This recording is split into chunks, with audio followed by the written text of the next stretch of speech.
Good morning, good evening, and welcome to the US-UE Business Council's webinar discussion on leveraging the U.S. Commercial Service Advocacy Program. I am David Greenhall, the Executive Vice President of the Business Council. It's a pleasure to host today's conversation. We are joined by our partners from the U.S. Department of Commerce, who will discuss ways that they support U.S. businesses abroad through the Advocacy Center. They will also provide an overview of other services the U.S. Commercial Service provides to U.S. businesses operating abroad. We will begin with short presentations before turning to a discussion, so please ask questions using the chat function in Zoom. Without further ado, I'd like to introduce Tanya Cole, who is the Regional Senior Commercial Officer at the U.S. Embassy in Abu Dhabi, where she sees operations in the UAE, Qatar, Kuwait, and Oman. Previously, she served as Principal Commercial Officer at the American Consulate General in Milan, Italy.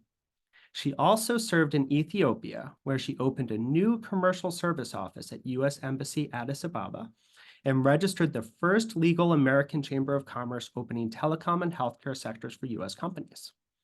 Other positions include service as a U.S. commercial officer at the African Development Bank in Tunisia, as well as in Colombia. Prior to joining the Department of Commerce, Ms. Cole worked for over 20 years in the private sector on engineering and environmental infrastructure projects in Asia, Africa, the Middle East, Europe, and the United States. Tanya, over to you for your opening remarks. Thank you very much, David. So I'd like to say good morning to our friends that are joining us from the U.S. and a good evening to those who are joining us from the UAE. I'd also like to wish a happy birthday to Danny. I was told that it was his birthday, so I think it's appropriate for us to wish him a happy birthday. One of the things I wanted to say before I got started is we see the U.S. UAE Business Council as partners, as our friends. We've done a number of events together. I just mentioned a few, the Dubai Air Show, Arab Health, COP28, and we're looking forward to the healthcare mission that will be coming in May and other events that we've worked with you as well. So the first thing I'd like to say, I'm the Regional Senior Commercial Officer for the Gulf. And as they indicated, I've been spending a lot of my time here in the UAE in Abu Dhabi, but I also have regional responsibility for Kuwait, Qatar, and Oman. And I think that's interesting to all the members on the webinar, because often when you're doing business in this region, you may have some regional business next door in some of the other areas.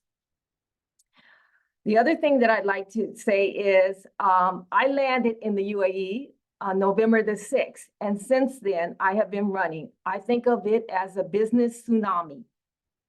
I had a great start with the UAE Dubai Air Show, which actually resulted in over 129 billion worth of deals.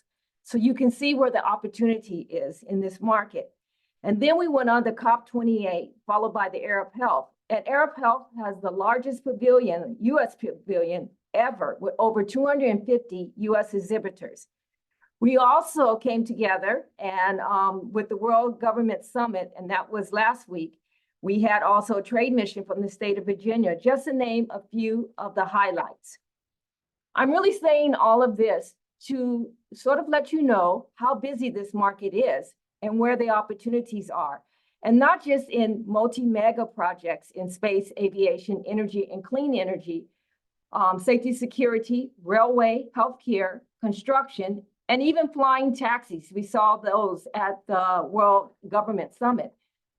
But there are also many opportunities for small, medium-sized companies as well in the supply chain. The UAE has the top U.S. export destination for the entire Middle East and North Africa region for the past 15 years. And in 2023, total bilateral trade between the two countries grew by 19%, and that's double digits. I want to repeat that, 19% to 31.4 billion. So US exports to the UAE are 24.8 billion, supported approximately by 125,000 US jobs. So when the US companies export here and when UAE companies do business in the US, we benefit in both directions. Many US businesses use the UAE as a springboard to do business in the MENA region and the Indian subcontinent. And now we're also seeing quite a bit of business being done across the African continent. So in closing, I want to assure you that my team here and across the Gulf stands ready to support your business to increase US exports to the UAE and the region. As we say, your success is our success. Thank you very much. Tanya, thank you for the kind words about the Business Council, and thank you for capturing the sometimes frenetic pace of business activity in the UAE. I'd now like to introduce Dr. Derek Schlickeson, who is the country manager for the UAE, Saudi Arabia, and Oman at the U.S. Department of Commerce's Advocacy Center in Washington, D.C.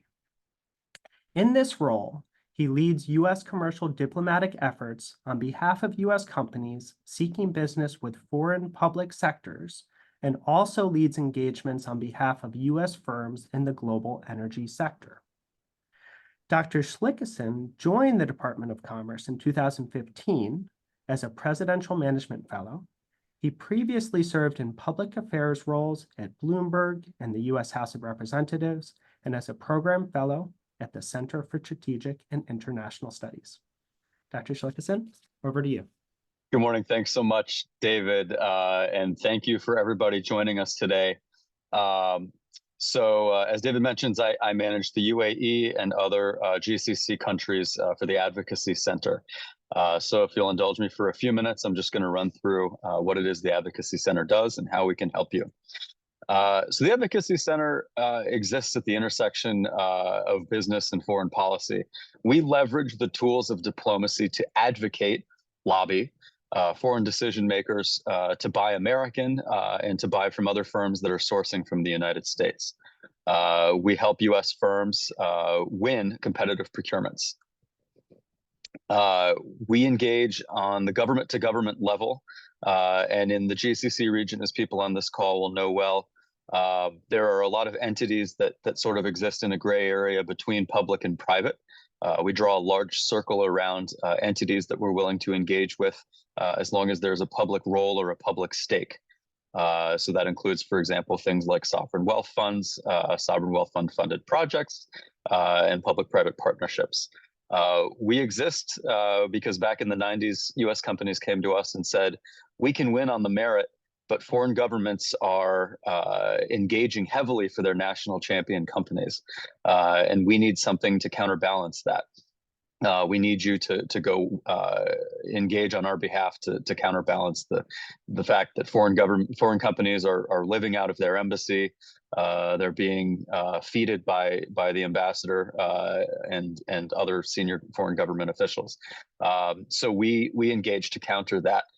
We promote at the most basic level fairness in tender processes and really champion American exporters with the goal of creating jobs through exports. And we are 100% free of charge. This is a free service that you could work with us in one market on one project or dozens of markets on hundreds of projects. It is at no point do we charge for our services. Just to scope out a little bit what we do, there are a lot of issues that we don't engage on.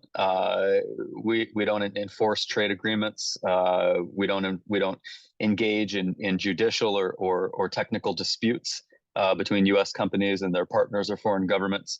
And you don't need to engage us for forms of kind of routine assistance, such as we'd like a meeting at the embassy, we'd like somebody to help us set up a meeting. Our partners on this call and other folks at the U.S. Embassy can help you with that. We do the one thing, and that one thing is help you win public procurements. This is a slightly more complex graphic than the idea that it's meant to convey. You simply engage us by filling out an application, and that application is available on our website. I'll drop a link in the chat once I'm done talking. The one and only way to work with us is to apply. And in that application, you tell us about your project. You tell us about how much the contract is worth, how much of that will be sourced from the United States, who are the decision makers, and what it is that you suggest that we do by means of engagement on your behalf. You also sign something called the Anti-Bribery Agreement, which simply says that you understand what the U.S. law called the Foreign Corrupt Practices Act is, and you agree to abide by it. Your company passes routine due diligence and risk assessment. And then we make something called the National Interest Determination. The National Interest Determination looks at how much U.S. export content you're offering and how your project aligns with broad U.S. policy, such as improving the commercial relationship between our two countries, providing a military capability that we're interested in providing, supporting the transition to clean energy, or supporting energy access for economic development, just other policy issues that your project supports. We tend to approve about 90 to 95% of applications that we receive. And that's because we go to great lengths to coach our clients on how to apply and when to apply. So we want to make this as painless as possible for everybody. And then bullets 5 and 6 are really here to imply that we create a bespoke custom advocacy campaign on behalf of our clients who are pursuing individual projects. You tell us about your procurement. You know your procurement much better than we do. And we put together an engagement strategy on your behalf. So here is just a picture of the advocacy application. It is a form. We are the government. There is a form for that. But hopefully it is not too difficult of a form, and we can coach you through it. And you see on the left is simply an explanation of the questions that we're asking. And I talked about that just a minute ago. But we're really looking for information at the end of the day that allows us to decide, yes, this is something we want to support, and then how can we best support you? The bottom line of this slide is that your business confidential information is secure with the Commerce Department and the Advocacy Center. We operate under the Trade Secrets Act, which is a criminal statute that effectively means that we are under an NDA with you. So anything that you submit with us is going to be used only for your benefit by the team on the U.S. government side that is working for your campaign. As I mentioned earlier, the National Interest Determination, we're looking at material benefit to the U.S. economy. We create jobs through exports, and we actually have a global figure of jobs through exports that we create. The Commerce Department assesses that we create and support 4,269 U.S. jobs per $1 billion in U.S. export content. So we can roughly speaking guesstimate how many jobs we support by supporting essentially any project out there. Of course, there's lots of variation between sectors and projects specifically, but that is kind of our rule of thumb that we go by. And very importantly, if we have more than one U.S. company that applies, we can accept more than one U.S. company on a particular pursuit. We're not here to pick winners and losers among U.S. firms. So if we have multiple U.S. firms that are pursuing the same project and they all qualify by our advocacy criteria, we simply advocate for all of them by name without preference. So what is it that we actually do? What are the deliverables of advocacy? We deliver little pieces of diplomacy or big pieces of diplomacy that engage foreign decision makers and encourage them to buy American. This can be official correspondence. That can be a letter from the Secretary of Commerce on Commerce letterhead to her foreign counterpart. This can be an in-person meeting at a multilateral summit, a pull aside at COP28, for example. It can be a WhatsApp message from the embassy to somebody who they know in a particular ministry, simply saying, "Hey, this is a well-qualified U.S. company. We hope you'll give them some time to come and make their pitch." And this slide is simply here to tell you that everybody in the U.S. government is a potential advocate of yours. It can be the people you see on this call. We can and do advocate personally, and it can be all the way up to cabinet secretaries and the White House. It just depends on what is appropriate and necessary for your particular commercial pursuit. And with that, I promised I would be short here. So I want to leave you with my contact information. Again, I will paste that into the chat. And again, thank you to David and the Business Council team for their time today. Thank you. Thank you, Dr. Schlickerson. That's a very clear and helpful overview of what you do at the Advocacy Center. You also have a slide in which you mention what you do not do, and you referred to your colleagues at the Foreign Commercial Service. So with that, I'd like to now turn over the floor to Eric Kish and George Masiha. Eric Kish is the Deputy Senior Commercial Officer at the U.S. Embassy in Abu Dhabi, where he works with a team of commercial specialists in the UAE to provide commercial assistance to U.S. exporters and U.S. industry in coordination with the Advocacy Center, select USA teams, and interagency colleagues in Washington, D.C. Mr. Kish previously served as a commercial officer in New Delhi and Tokyo, worked in the private sector, lectured in Taiwan, and served in the U.S. Marine Corps. We thank you for your service. Now, George Masiha is the Senior Commercial Specialist at the U.S. Embassy in Abu Dhabi. He currently handles the aerospace and defense and safety and security industries and coordinates advocacy efforts for the commercial service team in the UAE. Mr. Masiha joined the Foreign Commercial Service with over 21 years of experience in sales and business development in the private sector, working for companies like Citibank and Ecolab. George and Eric, over to you. Thank you, David. Thank you for the wonderful introduction. And Mr. Masiha is really pleased to be with you all today, telling you about what we do and how we can help. It's our pleasure, as Tanya mentioned, to be part of your success. I will go through a very brief presentation on what we do, and I'm happy to take questions afterwards. So a quick overview of the U.S. Commercial Service. I want to start with those great important events, and these are great collaboration opportunities where we work with the US-UA Business Council team on major events here, because these are great opportunities for new to market companies to penetrate to the market, have face time with the end users and potential buyers. And for those who are already doing business here, it's great, again, to strengthen the relationship with the end users and the buyers. Going forward, we have the World Future Energy Summit coming up in April, all waiting for very excited about the Abu Dhabi Global Healthcare Week in May, GITEX in October, ADIPEC, a huge oil and gas show in November, Arab Health, a huge healthcare, as Tanya mentioned, January 2025, OIDEX 2025, the large defense show. It's a lot of work on my side. That's why my voice is trembling. And the Dubai Air Show in end of the year in November 2025. If you have the budget, please consider coming and exhibiting. If you have any questions, happy to help and happy to guide you and answer any questions you may have. Next slide, please. So what we do in a nutshell, as Derek mentioned, he covered advocacy. We also do export promotion, helping U.S. exporters export products and services globally. And I will explain how in a minute. Commercial diplomacy, eliminating trade barriers, facilitating transactions, market intelligence, providing information for companies to make and U.S. businesses to make informed decisions.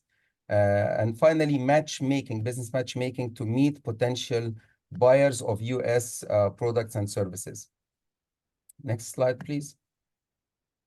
So we do that through supporting trade missions from the U.S. to the UAE, or taking trade delegations from the UAE to the U.S. to meet potential exporters from the U.S. market through major trade shows or key initiatives for strategic sectors like healthcare, safety and security, and so on. The next 5 are fee-based, cost recovery-based services, where we offer services to help American companies with tailor-made services like an initial market check if it's a new company, new product, new technology, and they want to test the market. We can talk to key companies here, get their feedback, share it with the US companies, help the company penetrate or explore opportunities in the local market. International company profile for companies that are going into a trade agreement or signing a contract, signing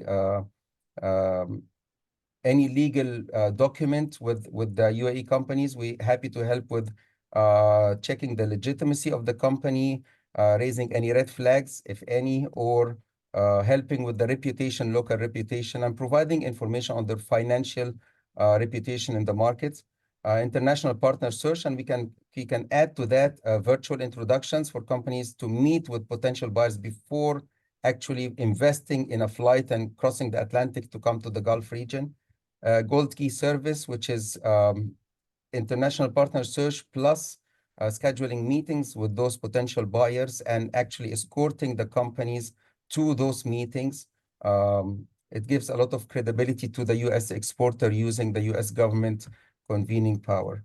And finally, a single company promotion. If a company wants to launch a product or want to strengthen the relationship with existing clients and so on, we shed the light. We use the embassy name and the US government presence to shed the light and attract buyers and clients to whatever the company wants to achieve in the markets here. Next slide, please. So how we do that? We do that through a network of over 100 offices in the US. We call them US Export Assistance Centers. I dropped in the chat 2 links. The first one is how to find the nearest US Export Assistance Center. All you have to do is use your zip code, and then it will automatically guide you to that office. And the second link is our international offices, network of offices. And you can go there, find all the offices in the Middle East region, Africa, Latin America, Europe, China, and so on. You click, you go to contact us, you will find people like myself, name, details, email, handling which industry, and so on. Very easy to use, and you'll have access to the entire team over email and telephone numbers. So we encourage you to get in touch with the nearest export assistance center to you, talk to our trade specialists and have them connect you not only to us in the UAE, the Gulf region, or wherever there are opportunities for your business globally. More than 1,400 team members are here to support your business in the US and globally. Next slide, please. So this is the link I was referring to. Very easy to find, whichever, if you're going to any market to explore and you want to meet with us, please allow some time, drop us an email, let us arrange to meet, discuss, chat with you, and help you with your next steps in the local markets you want to travel to. Next slide, please. Briefly, commercial diplomacy is if you run into a standards issue or there is like a payment issue or to facilitate a transaction or to eliminate a trade barrier, please talk to us. T's and C's apply, but we are happy to support you in every way possible we can. Next slide, please. Finally, I want to shed some light and inform you of a great resource here based in Abu Dhabi in the UAE, which is our IP attaché covering the Middle East and the Gulf region, North Africa. If you have any trade secrets you want to protect, if you're afraid of any reverse engineering, if you need some guidance on protecting your trade secrets or your technology, please don't hesitate to talk to us or to we're happy to connect you with the IP attaché and the team. With that, I conclude. Thank you for the opportunity, and I'm happy to answer any questions you may have. Please refer to the 2 links in the chat. Thank you. Thank you, George. With that, I'd now like to open up to Q&A. And for this, I'd like to introduce my colleague, Dale Carden, who is a senior advisor at the US-UAE Business Council. She will moderate a discussion with the panelists. Again, please use the chat function to ask questions. Dale, over to you. Thank you, David. Thank you to the presenters, both to Derek and George. Thank you for explaining both the Advocacy Center and the broad work of the Foreign Commercial Service here in the UAE and across the region. The questions that come to mind based on both of the presentations are both on terms of, it's like the yin and the yang of what you guys are doing. The Advocacy Center does one bit, and Foreign Commercial Service in country is doing the other side of things. So when I ask a question, feel free, both Derek, George, Eric, and Tanya, feel free to jump in and answer whichever portion makes sense. But I wanted to start with Derek and ask, what in terms of advocacy that you're doing in the region, what sectors do you are you most active in, and in which sectors is advocacy most effective for U.S. companies? Great, thanks so much for that question. I'll tackle the second part first. In which sectors is advocacy most effective? It's equally effective across the board, and that's because the messaging that we employ is always in favor of two things. One, the fact that the U.S. company or companies can win on merit, and we include messaging you provide us for why your bid and your technology is best. And of course, American technology can compete and win on merit in any sector. And second, it's effective because we also make note of the fact that selecting U.S. companies is broadly in the interest of both the UAE and the U.S. In the sense that we are tremendous commercial and security partners, and deepening those partnerships can only be to everyone's benefit. Which sectors do we operate in most? There are several that really stick out by the number of cases and by the value of those cases. The first is aerospace and defense. On the aerospace side, I think you'd have to be completely in a news blackout to be unaware of the fact that airlines in the GCC region are expanding dramatically. They're increasingly competitive and dominant in the region and globally, and that they procure from U.S. manufacturers. And that's not just the airplanes themselves, that's engines, that's the interiors, seatback IFE. There are dozens of different ways that folks can compete in the civil aviation sector. The space sector is booming. The Project Artemis that the UAE is a founding member of is moving forward, and the UAE is going to be a contributing member to Project Artemis and going to the moon and to Mars. In the defense sector, of course, anybody who's been to the Dubai Air Show and to IDEX has seen the tremendous presence of U.S. industry. So aerospace and defense really stands out. And the other sector I would highlight is energy. I was tremendously impressed when I went to ADIPEC last year by how ADIPEC has transformed from being a hydrocarbons show to being an energy and energy transition show. The UAE is a global leader in investing in growing and nascent clean energy and environmental technologies. And we saw that on display again when we went to COP28, leading the Commerce Department's largest ever delegation to a conference of parties. And we have supported dozens upon dozens of different U.S. companies in both the hydrocarbon and the clean energy space. But we operate in every sector. I have worked to sell gloves to the military of a country. I have worked to sell wood flooring to the National Library of a country. So don't think that because I haven't just mentioned your sector that we will not support you. We work in every single sector with every size of company, small and large. Thanks, Derek. I think the main difference that I'm hearing is that your advocacy center is involved when there's a public tender involved, and what George was presenting is not just in the public tender space but across the spectrum, like whether it's a private sector company that's engaging, and you guys do a lot of work from the foreign commercial side on advocating on policy. So George, if I could get a little bit more from you in terms of the policy work that you've done in the UAE in particular, and areas where you're most engaged. Sure. Let me step back and explain and add something to what Derek mentioned, which is what we do if there's a company that has an advocacy request. It's like we will always be like a triangle between us here in the UAE, our advocacy center in DC, and the US company, wherever it is, to make sure that we deliver the message needed at the right time to the right person without causing any harm. So that it's always coordinating with the company to make sure that we help the company achieve their target and leveling their playing field. on a policy side, there is a lot of work done by the embassy, not only the commercial office, but as the entire U.S. government team here, working with the Emirati government to share best practices, standards, when, where, and why, using experts from the U.S. government.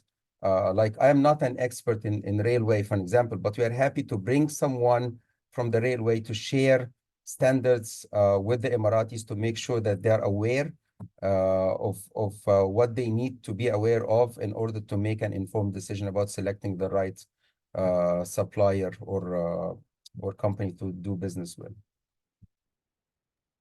Here, I think I will also make a plug for all the policy work you all do, and in the policy field, you know, the work that you're doing, whether that's on data policy or whether on standards or whatever, the US-UAE Business Council has also been partnering with you guys on a lot of that work, and we see the great value that we can bring together for our members and for US companies in this space. Talking about that, you know, speaking from across all the areas that you work in, both Derek and the Foreign Commercial Service, talk to us a little bit about some success stories. You know, it's a great way for our members to understand, you know, the kind of work you do when we hear about a success story. So Derek, if you have a good example from across the region, and George or Eric, if you all have examples from the work you're doing. Sure. So I'll give an example from the aerospace sector that we've been, you know, certainly, as I mentioned earlier, a champion of U.S. manufacturers in the aerospace sector. And before I do, I want to point out something. So I'm about to talk about several companies. Earlier, I said that everything that companies submit to us is covered by the Trade Secrets Act, which is essentially a non-disclosure agreement. If you succeed with us and you want us to share that with the world, you are happy to let us know that we can do that. And so in this case, the companies that have cleared me to talk about this have said, you know, we want the world to know Commerce supported us. We want the Secretary of Commerce to make a supportive statement, et cetera. So Saudi Arabia several years ago, and by the way, I'm using an example out of the UAE because, again, I don't want to talk even remotely about something that might affect people on this call. So Saudi Arabia several years ago announced large procurements for both Saudia and for new startup airline Riyadh Air. And Boeing and GE Aerospace approached us to say that they wanted to compete on these. And this was a wide body procurement. So this was for the Boeing 787. And then if you follow 787 procurements, there's a separate competition for the engines that's competed between GE and Rolls-Royce. We worked over the period of about 18 months to leverage our embassy in Riyadh and to leverage our commercial team there and to leverage the Secretary of Commerce and members of the White House staff to engage Saudi Arabia on Boeing and GE's interest in supplying aircraft, especially to the startup airline Riyadh Air. We probably did 24 different engagements over the course of this campaign. And Boeing won and GE won both of the procurements. So both airlines went with the Dreamliner and both airlines went with the GE NX engine. Once the success was logged as a success and a contract was signed, our support didn't stop. We have produced Commerce staff to attend rallies at Boeing's manufacturing facility in South Carolina. And at the Paris Air Show as well, to celebrate a static display of a Dreamliner painted in Riyadh Air livery. So this is example kind of the breadth and depth of the advocacy program. 20 to 24 engagements over the course of 18 months. We had weekly strategy calls with the companies. We are happy to make that much time for you if that is what your campaign deserves.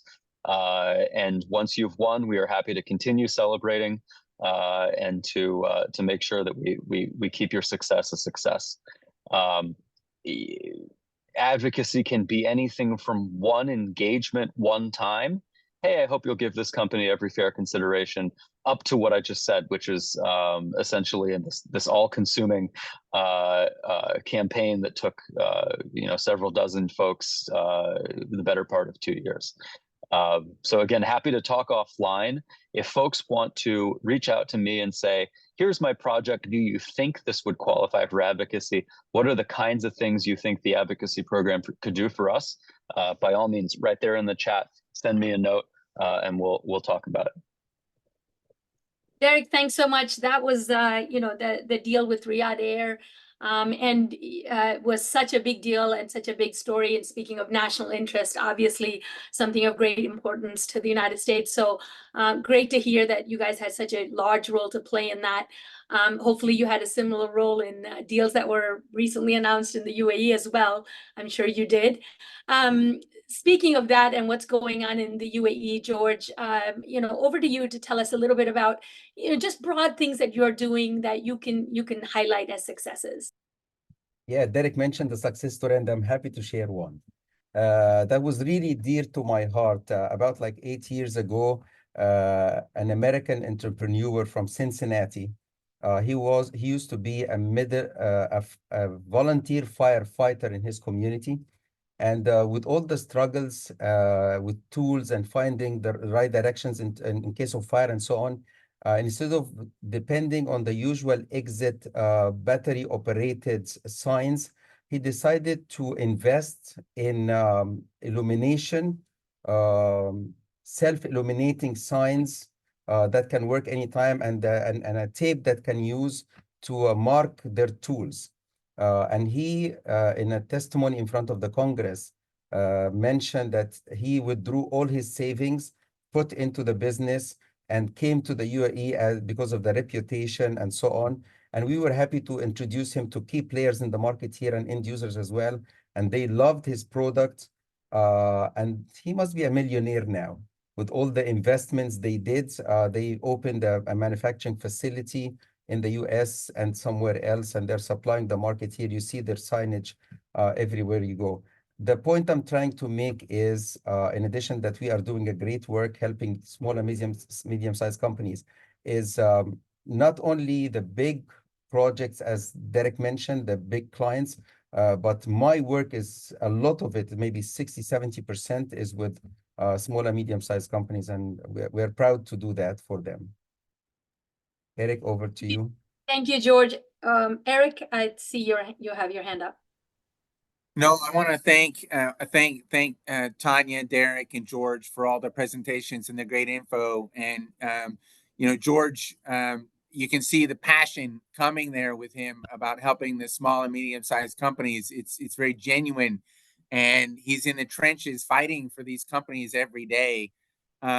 And he's also representative of the great team that we have, both in Abu Dhabi and Dubai, a very talented specialists. And the way that it works is they cover their industries and they engage with the companies and on the policy issues in their sectors. We're really blessed right now because we've got such a strong ambassador and the Consul General Dubai and our leadership in Washington, D.C. at the Commerce Department is really on board with helping companies, both with advocacy and with the other ways that we help industry, and with the ways that we partner with partners like the U.S. UAE Business Council, which is a premier partner, marquee partner for sure. And it kind of ties in. I want to mention one other success story. A lot of the successes are really multi-year campaigns going on and on and on. And one, for example, is on digital policy. And, from 4 or 5 years ago, Commerce has been engaged with the UAE as they began to think about their digital policies on cross-border data flows, on data privacy, and on other things. And it's been a tremendous campaign of engagement from Commerce HQ with the Mission UAE here and with the UAE authorities as they stood up the first Ministry of Artificial Intelligence and started to deploy policies. But the US UAE Business Council has been playing a leadership role on that as well, together with us from the very beginning. And part of the success on that, I think, is when the UAE first started to ask US industry for input. I mean, that was groundbreaking. And there was a full court press to help the companies provide the input. And not all of that has been flashy out in the news, but there's a ton of work that's been going on in the background. And I think that you've seen the industry players that have seen the UAE really embrace some cross-border data flows and some of the global best practices. It's going in a very good direction. So thank you. And the key message is really thanking, you know, Dale, David, and Danny for the amazing partnership on all of this together. Thank you. Eric, that really goes to a question we had in the chat as well. Speaking of policy, and data policy is a great example of all the work that you guys are doing. And we've been fortunate enough to partner with you guys on. But the question in the chat was, so apart from data policy, maybe data policy is the main focus, but are there policy issues, regulations, laws, etc., in the region, UAE and broadly in the region, that you're most focused on? I know you already gave data policy as an example, but are there others that you're focused on, you know, whether here or elsewhere in the region? You know, Dale, that's a great question. And, you know, there are many. I don't know if I want to dig too deep in the weeds, but just you look at the broad areas, you know, healthcare was mentioned, and y'all just wrapped up an incredibly strong Arab Health with over 250 US exhibitors, I think, and you were organizing these really impactful policy discussions with the UAE leaders and getting the US industry voice involved. And so I think that you're using your convening power and you're collaborating with the embassy and the consulate to amplify the voice of U.S. industry. And it's sometimes a slog to keep slogging on, to keep reminding the UAE and making recommendations to the UAE and trying to show them best practices. And that effort really never ends. It keeps going on year by year. But healthcare is one area. Let's see, George, is there another one that you might think of? The digital is certainly one really big one. And the other thing I would say is we have the US UAE Economic Policy Dialogue, which is an annual event. I think the last one was in early November last year, held in Washington, D.C. And Tanya had joined that one back in D.C. And the next one will be, you know, in about a year or so. But that's also the US UAE Business Council plays a really important role to collect input from US companies and package that up and send that to the US government, and that goes to the UAE government as well. So really the voice of business, I think you're doing a great job, but that's just one more of the channels that we use to advocate for US industry. George, did you want to add something to that?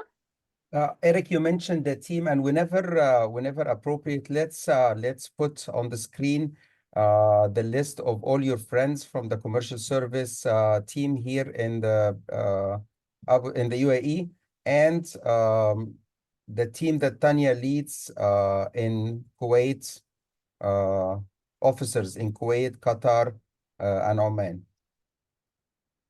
Yeah. If you want to slowly scroll down. So Aisha Salim is the IP attaché I mentioned earlier. Alex Leo is export controls. And then Eric, Tanya, myself 3 years ago, you can tell from the gray hair. And the rest of the experts, happy to help you here, waiting for your emails and the opportunity to support all of you. And Rasha Abdelmajid is with Aisha and the team, and our beloved friends from our CS office in Dubai, led by Frank and Bruce Ellsworth. Thank you so much, Dale.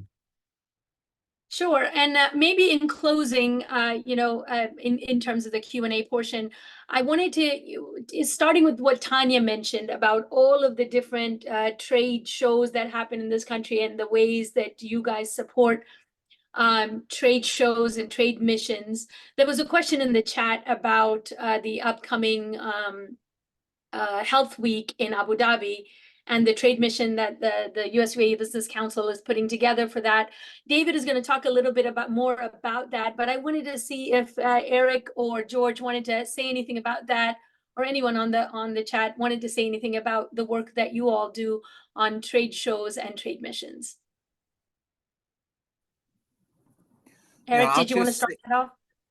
Sure. No, thank you. I mean, it's great to that the council is organizing this mission in May for the Health Week, and that is You organized a previous one a while back as well that was super successful, and this one will be as well. And it's great timing with the Abu Dhabi Health Week. You know, I'd say George had that slide up in the beginning with all the major trade events that we do. And, you know, throughout the year, the big trade shows in the UAE, ADIPEC, GITEX, Dubai Air Show, Arab Health, IDEX, you know, a lot of the members that are on the webinar today, they're probably really familiar with them. But I think that, you know, working with the council and working with the companies, the programs at these shows keep getting better and better every single year. And, you know, for sure, that's a big focus of our work. We're really lucky that back at Commerce, we've got something called the Trade Events Partnership Program, TEP. And a lot of the big shows here have come on board and become trade event partners with us, which helps expand what we can do to collaborate with the shows. One other thing I would mention is, you know, thinking about Dubai Air Show, folks remember the amazing static displays with the equipment and the big presence of the U.S. military uniformed services. And the Department of Defense plays a huge role at Dubai Air Show and with IDEX. And that just is an example of one team USA. And that's what this is really all about, is all the U.S. government interagency collaborating together on advocacy and trade promotion to help U.S. industry. Over. Tanya? Tanya, did you want to add something? Yes. So I think I just wanted to mention this as a newcomer to the region and something that I experienced at the Arab Health Show. And this is something that we would be doing with you guys also for the delegation. And that is bringing the actual companies, giving them an opportunity to interface with the healthcare regulatory authorities. And that means being in front of the decision makers. And that's something that we did at the Arab Health Show. And it was something that a lot of the US companies found very valuable because, you know, they had something like 45 minutes of just Q&A, not being talked at, but engaging and exchange. And they could actually give real life situations of things they're facing in terms of market access, or just to see if these healthcare agencies or authorities are actually interested in certain technology they're bringing to the market. And I think that's very valuable. And one of the things they said is that that's added value because that's first source information. And then the second thing that we do is we do market intelligence reports. So those basically give you sort of background or on the investment climate, the landscape of doing business in that region. And it's usually broken down by the type of technology or service that you are bringing to the market.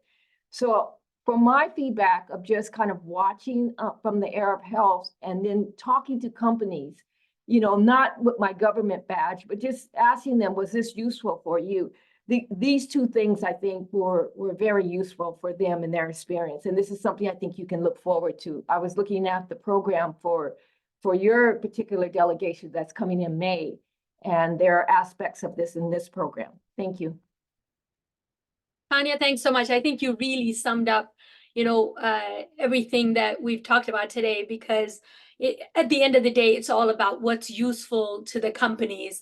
And everything that you have said today, George, Derek, Eric, and you, it's valuable information for companies. And we really appreciate your openness in sharing your contact details, in starting this conversation. And, you know, even those who didn't ask the questions, I know you're going to get all kinds of questions offline, and there'll be lots of engagements after this. So thank you for your openness. Thank you for your willingness to engage with our membership. And I will turn it back over to David.